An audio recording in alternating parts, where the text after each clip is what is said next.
fix the hair first. We're good. We're doing this. We're good. Hi guys, and welcome back to my channel. My name is Natalie and I am a fashion and beauty blogger for my website called wostyle.com. You can check me out there, or you can check me out on Pinterest at wostyle. I have a lot of daily outfit, beauty inspiration, a lot of home decor inspiration as well. I will leave everything down below. I know it is a lot. In today's video, we are going to be talking about the Laura Mercier Tinted Moisturizer Natural Skin Perfector. I have been using this for the last month now. I've been using it with a sponge, with my fingers. I've been applying it with a brush, and it always applies really, really beautifully. This is a really nice product if you guys are into the dewy, no makeup look.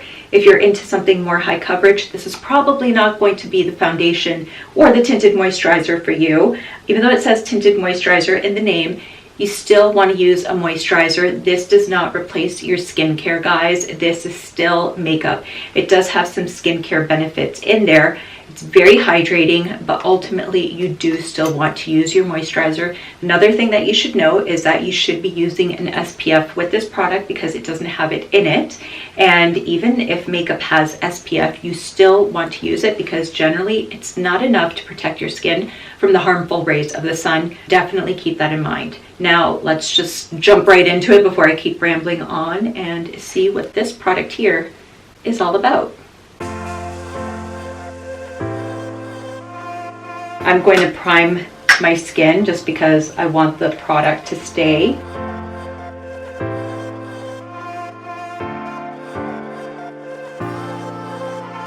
The next thing that I'm going to do is actually powder my nose, and I know that sounds a little crazy, but I was watching Jackie Aina, and what she said was you want to take a makeup sponge. She used a beauty blender, but I'm using the Laura Mercier makeup sponge, and then she said to wet it, try and squeeze all of the water out, and then she used a translucent powder. She dips the sponge into the powder, and then she just powders her nose. I find that my foundation isn't coming off on my nose nearly as much as it used to, because that is where I get the oiliest. Now that I've done that, I'm going to take the tinted moisturizer and I'm just going to put it in the back of my hand like this. I'm going to use my sponge and just blend everything in. So I have a few blemishes just around here, and you can see it's not exactly covering it up, but what it is doing is evening out my skin tone. So in that instance, you would want to go back with a concealer and just kind of spot cover those areas, but I feel like you would do that with foundation regardless. Another thing that Jackie Aina said in her video is not to apply foundation directly to your nose. What you want to do is use the product from your sponge and bring it over to your nose. I have been doing that for the last few days since I discovered her video, and it really works. Feeling like I need a little bit more coverage today just because I didn't get a lot of sleep last night. So I'm going to just take the Laura Mercier Flawless Illuminate Radiance-Perfecting Foundation, and I'm going to apply only a little bit around the center of my face.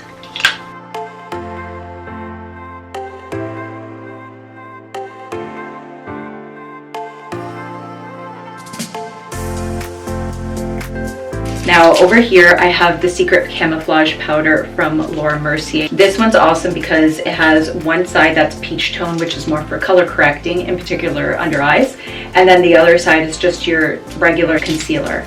And I'm going to be using a crease brush, synthetic crease brush. First I'm going to dip into the peachy color, just tap that along, and I'm going to dip into the regular concealer tone and conceal the sides of my nose and my under eyes.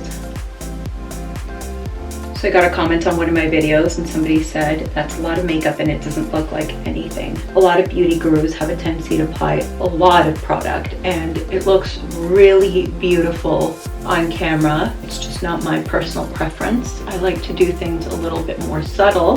To each their own, like Wade and Goss says, it's just makeup, have fun. Just talking about subtlety and layers, I really like how applying it with the with this crease brush is just making everything look a lot softer.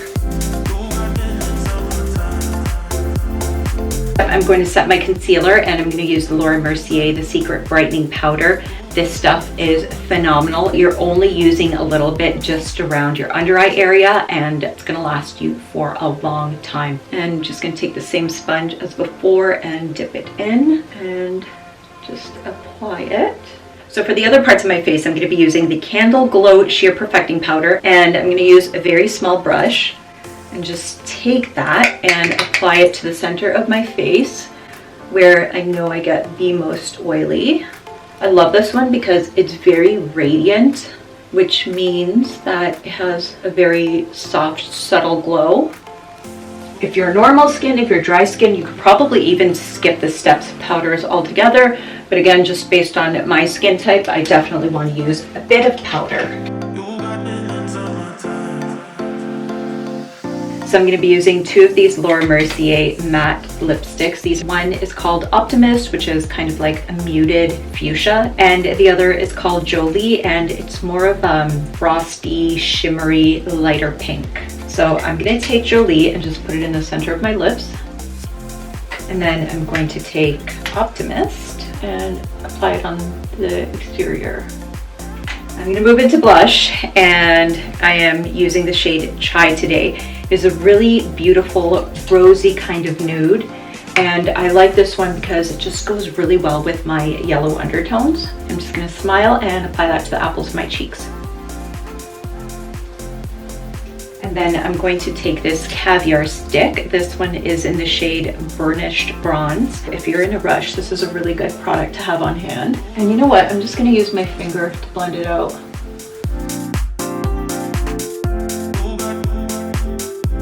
I always like to save the last layer until I'm done my makeup, just to see, do I need more, do I need less? It's always easier to apply more product than it is to try to take away. So this is the finished look. It's not as subtle as I thought it was going to be. If you guys are looking for natural, dewy skin, if you like medium into full coverage foundation, this is probably not the product for you. And I know that I covered it up with quite a bit of powder, but you don't have to do that. You guys can just do whatever you want. Thank you so much for watching. I hope you enjoyed this. I hope you learned something new. And if you haven't already, make sure that you give it a thumbs up, subscribe, and I will see you guys in the next one. Thanks. Bye.